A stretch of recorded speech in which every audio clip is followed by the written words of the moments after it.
Friends, இன்றைக்கி வெண்டைக்காய் போட்டு புளிக்குழம்பும் கேரட் பொரியல் எப்படி பண்ணுறதுன்னு பார்க்கலாம்.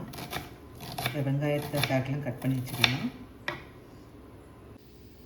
கேரட் பொரியலுக்கு வெங்காயம் கேரட்டு தாளிக்கிறதுக்கெல்லாம் எடுத்து வச்சுருக்கேன். எப்படி கேரட் பொரியல் பண்ணலான்னு பார்க்கலாம்.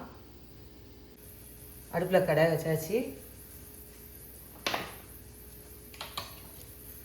எண்ணெய் விட்டுக்கலாம். 2 ஸ்பூன் எண்ணெய் விட்டுக்கலாம். எண்ணெய் காயட்டும்.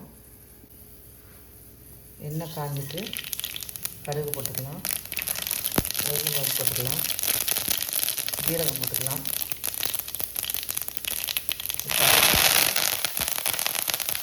வெங்காயத்தை போட்டு வதக்கிக்கலாம். வெங்காயத்தை போட்டு நல்லா வதக்கிக்கோங்க. வெங்காயம் வதங்கிட்டு அப்புறம் கட் பண்ணி வச்சுட்டு கேரட்டை போட்டுக்கலாம்.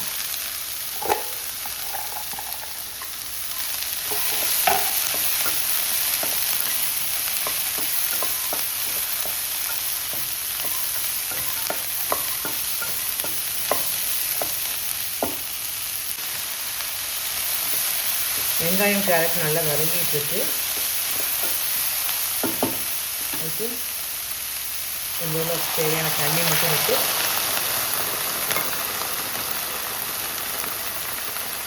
தேவையான உப்பு போட்டு வேக வச்சுக்கணும். நல்லா கலந்துட்டு கேரட் கொஞ்சம் வேகட்டும், மூடி வச்சு வேக வைக்கலாம். கேரட் வெந்துட்டுருக்கு. அதுக்கு ஒரு மசாலா அரைச்சிக்கலாம். 3 மிளகாய், கொஞ்சம் ஜீரகம், ஒரு வெள்ளைப்பூடு, 4 வெங்காயம், கொஞ்சம் தேங்காய் வச்சு கொஞ்சம் பரபரன்னு அரைச்சி எடுத்துக்கலாம். பரபரன்னு அரைச்சி எடுத்தாச்சு. கேரட் நல்லா வெந்துச்சு. அதுக்கு அரைச்சி வச்சுருக்க மசாலா போட்டுக்கலாம்.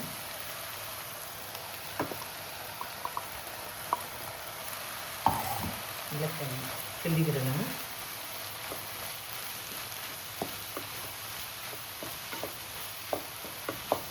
மசாலா வடை போகிற வரைக்கும் நல்லா கிண்டிக்கலாம்.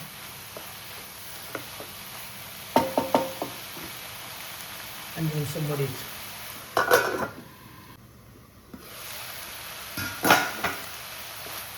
கேரட் பொரியல் ரெடி ஆயிடுச்சு. அதுக்காக வெண்டைக்காய் போட்டு புளிக்குழம்பு எப்படி வைக்கிறதுன்னு பார்க்கலாம். ஒரு பாத்திரத்துக்கு மாற்றிக்கலாம். வெண்டைக்காய் புளிக்குழம்புக்கு சட்டி வச்சாச்சு. 2 ஸ்பூன் நல்லெண்ணெய் விட்டுக்கலாம். புளிக்குழம்பு நல்லெண்ணெய் விடுங்க, நல்லாயிருக்கும். எண்ணெய் காயட்டும். வெண்டைக்காய் புளிக்குழம்புக்கு நல்லெண்ணெய் ஊற்றி நல்லா காஞ்சிச்சு. கடுகு போட்டுக்கலாம். உளுந்தம்பருப்பு, சீரகம்,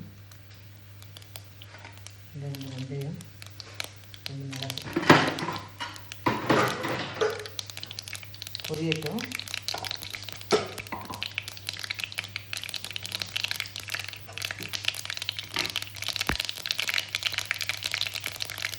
கடுகு போட்டுட்டு வெங்காயத்தை போட்டுக்கலாம். கருவேப்பிலை, தக்காளி போட்டு கொஞ்சம் நல்லா வதங்கட்டும். வெங்காயம் வதங்கிட்டு அது கூட கழுவி கட் பண்ணி வச்சுட்டு வெண்டைக்காய் போட்டுக்கலாம்.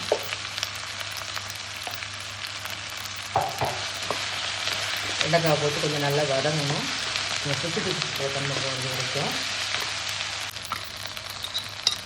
வெண்டைக்காய் நல்லா வதங்கிட்டு அதுக்கு மசாலா போட்டு வதக்கலாம்.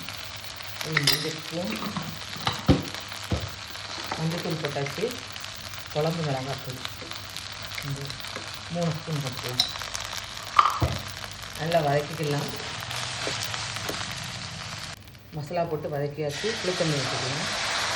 புளித்தண்ணி வச்சு நல்லா கொதிக்கணும். வெண்டைக்காய் புளிக்குழம்பு நல்லா கொதிச்சிச்சு. நீங்களும் இதே மாதிரி செஞ்சு பார்த்துட்டு எப்படி இருக்குன்னு சொல்லுங்கள். நன்றி.